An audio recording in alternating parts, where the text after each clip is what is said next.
Oke. Selamat siang teman-teman semuanya. Ini kayak ini ya, apa? Segala sesuatu yang digilir ya.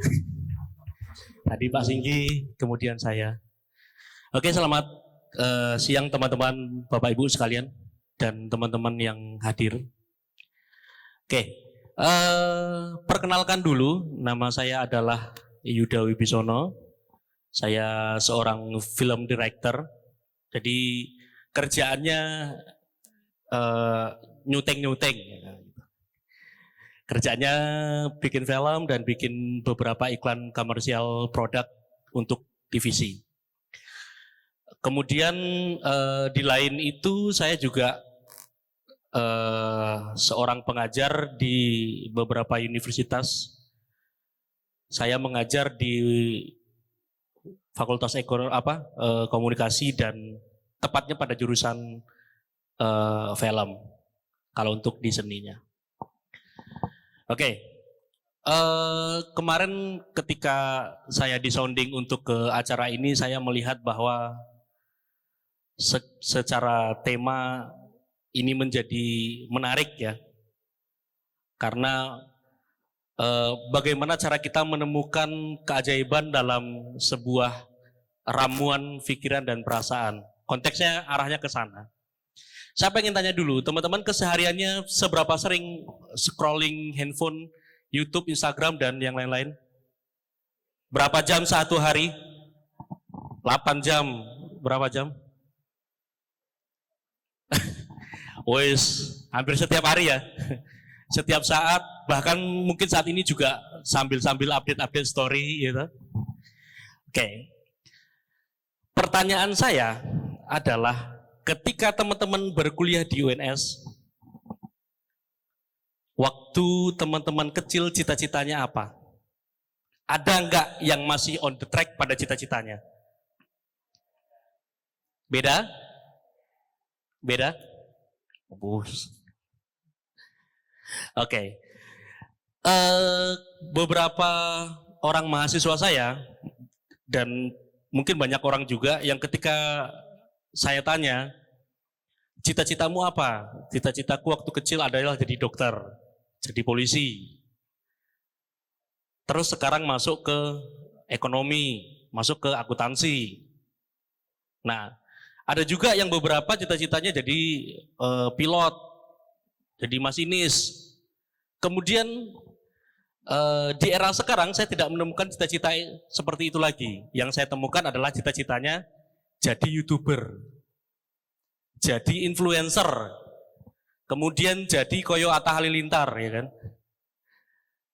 Boleh mas, boleh, nggak salah. Kemudian ada yang namanya shifting, era berubah ya, dari yang tadinya tradisi ke modernisasi. Nah, segala sesuatu yang berbentuk modern sekarang rata-rata terutama berbentuk digital. Misalnya teman-teman nanti punya, bagi teman-teman yang pertanian misalnya, punya skema bagaimana menjadi YouTuber pertanian misalnya. Atau teman-teman yang jurusan desain menjadi content creator desain dalam tanda kutip.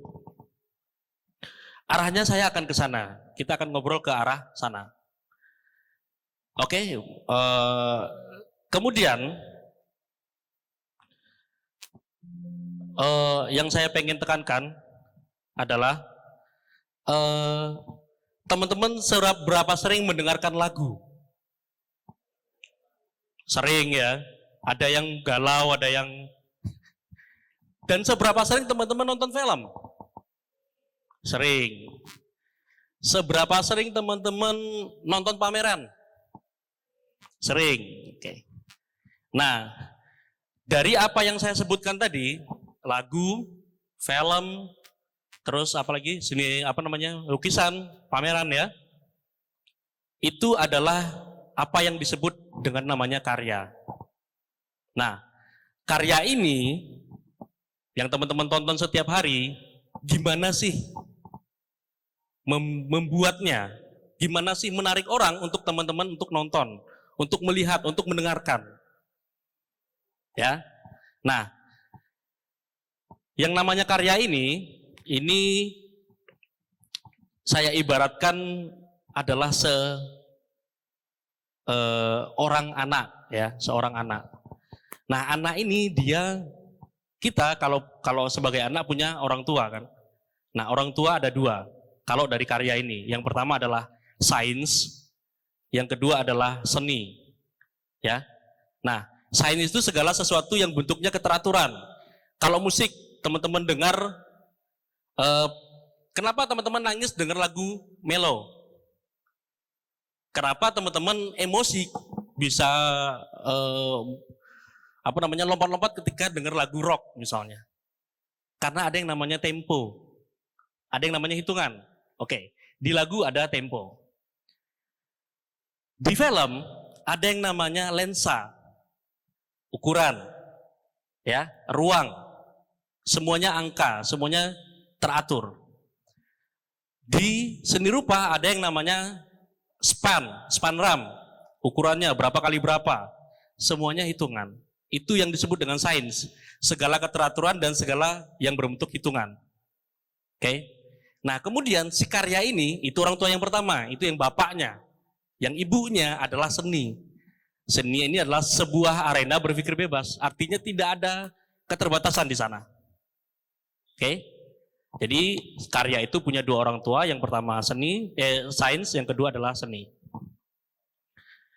Yang ketiga, si karya ini punya lagi satu orang tua angkat, ya.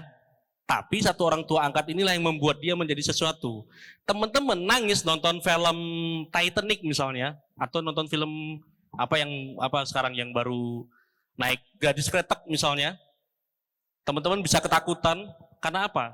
Karena ada orang tua angkat yang satu ini. Namanya humanism atau humanisme. Humanisme ini adalah kemanusiaan. Artinya tindakan yang berasal dari hati nurani yang berdasarkan budi baik dari dalam diri manusia. Ya, humanism ini kemudian menjadi turunannya adalah altruisme. Kita agak sedikit berpikir sedikit ya.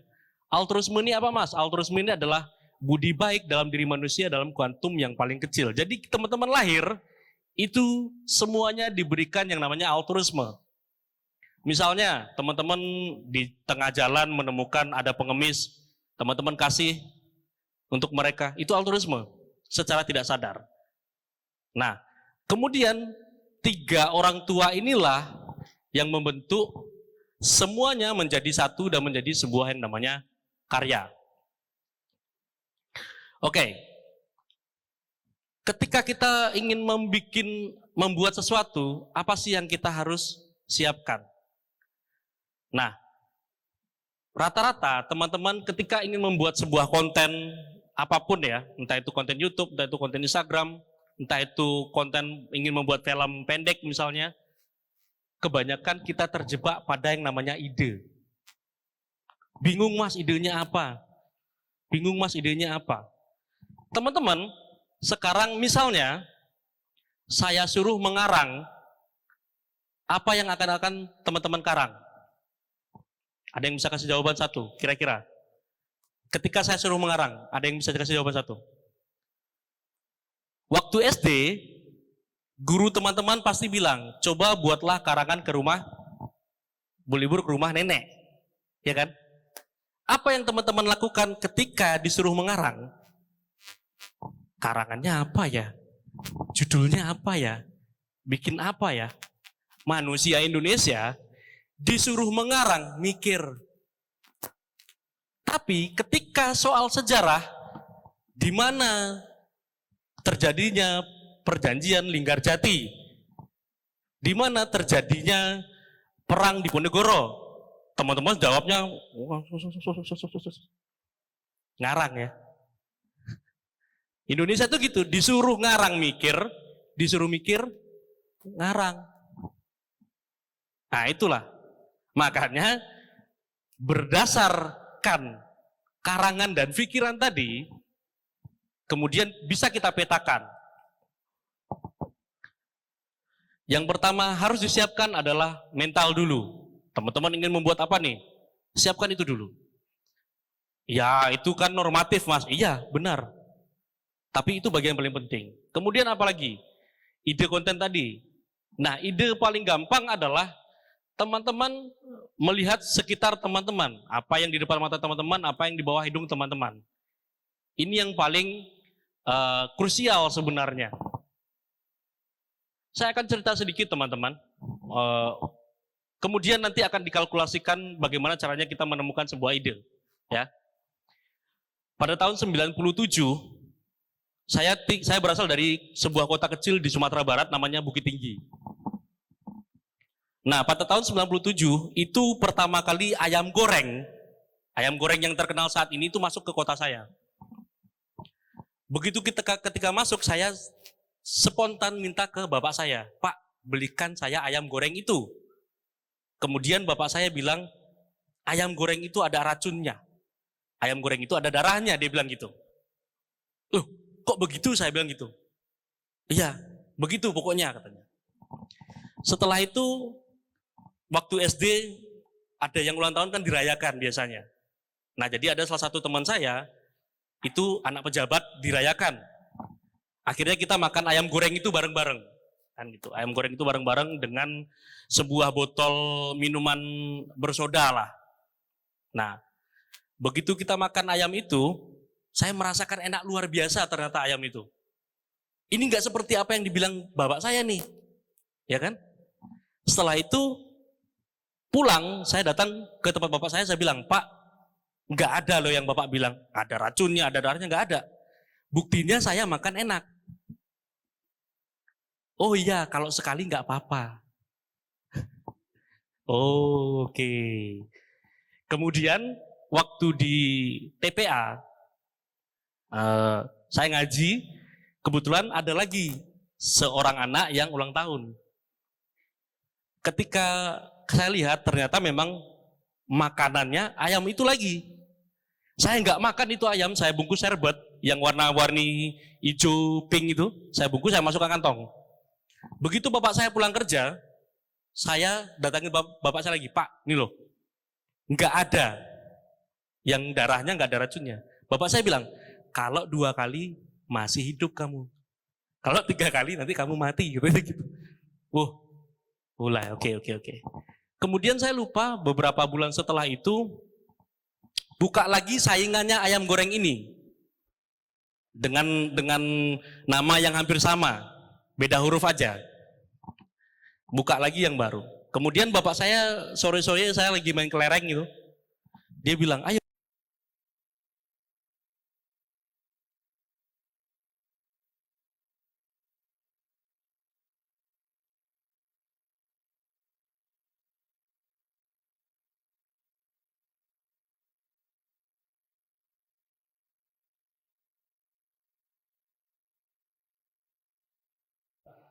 Kemudian bapak saya tiba-tiba mengarah kepada ayam goreng yang kedua, yang baru tadi. Loh kok kesini Pak? Ya, ini yang punya temanku katanya. Ayo kita makan ayam ini katanya. Akhirnya kita makan ayam itu, namanya anak kecil, makanan pasti tidak habis. Nah itu adik saya, kecil waktu itu, gak habis ayamnya. Saya habis. Bapak saya tanya, mau lagi enggak? Mau. Dipesankan ayam lagi. Saya makan, ayam yang kedua enggak habis. Nah, bapak saya makan sisanya ayam saya, ibu saya makan sisanya ayam adik saya. Kemudian setelah berlalu, saya udah ngajar, saya udah kerja, iseng-iseng berhadiah ketika mau lebaran saya tanya ke ibu saya, kenapa dulu bapak nggak mau belikan ayam? Jawaban ibu saya simpel, bapakmu nggak punya duit, itu beli ayam itu gade cincin kawinku. Berdasarkan cerita yang pendek ini, coba kita putar lagi memori kita, berapa banyak memori atau momentum-momentum kecil di dalam hidup kita yang sebenarnya itu bisa menjadi sebuah aset berharga, menjadi landasan cerita kita. Dalam membuat apapun, baik membuat video YouTube, baik membuat film, baik membuat karya apapun. Sangat bisa. Artinya apa? Semua yang imajinatif kita, imajinasi kita, ide-ide kita, itu muncul bisa dari dalam diri kita. Makanya ketika Ariel Noah misalnya gitu, nyanyi, oh suaramu berkarakter sekali. Karena dia yang bikin lagu berdasarkan dari cerita dia. Dia yang paham lagu itu. Artinya berapa banyak momen dalam hidup kita yang kita sebenarnya tidak sadar atas itu. Itu menjadi ide yang paling bagus. Yang kedua, peralatan. Nah, kalau peralatan mungkin teman-teman udah canggih lah ya, ada handphone, ada kamera. Saya yakin teman-teman nggak ada masalah dengan peralatan ini. Karena setiap orang yang punya alat pasti bisa belajar. Ya. Yang ketiga, proses dan eksekusi lapangan. Ini juga saya lihat bahwa perekaman audio, video, saya yakin teman-teman bisa belajar bagaimana mengoperasikan sebuah alat yang kemudian teman-teman juga lihat bagaimana cara orang mengambil gambar, mengambil suara ya. Nah, yang paling penting di sini dari ini adalah yang terakhir, apresiasi. Setiap karya butuh diapresiasi, apapun bentuknya. Maka, teman-teman, ketika mengeluarkan ide tadi dan menjadikan sebuah karya, coba dulu dilihat dan apresiasi itu sendiri. Jadi kita mengapresiasi karya kita sendiri dulu.